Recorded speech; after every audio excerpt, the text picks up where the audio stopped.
વાત કરીએ બનાસકાંઠાની તો બનાસકાંઠા જિલ્લાના ડીસાની આકાશ સોસાયટીમાં અડધી રાત્રે અચાનક ગેસનો બાટલો લીકેજ થઈ સળગી ઉઠતા મહિલાને ગંભીર ઈજાઓ પહોંચી હતી। આ અંતર્ગત આ બનાવને પગલે ઈજાગ્રસ્ત મહિલાને 108 એમ્બ્યુલન્સ મારફતે ડીસા અને ત્યારબાદ વધુ સારવાર અર્થે પાલનપુર સરકારી હોસ્પિટલમાં ખસેડવામાં આવી હતી। ડીસા પાલનપુર હાઈવે પર આવેલ આકાશ સોસાયટીમાં રાત્રે ગેસનો બાટલો લીકેજ થતા આગ લાગવાની ઘટના બની હતી અને આ અંતર્ગત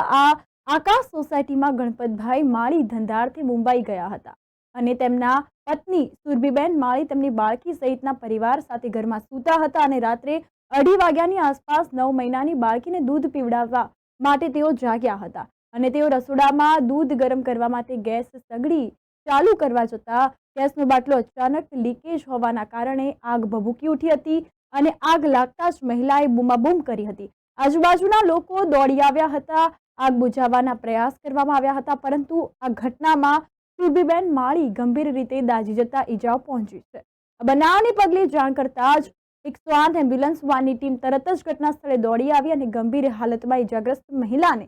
સારવાર અર્થે ડીસા અને ત્યારબાદ માટે પાલનપુર સરકારી હોસ્પિટલ ખસેડવામાં આવી હતી।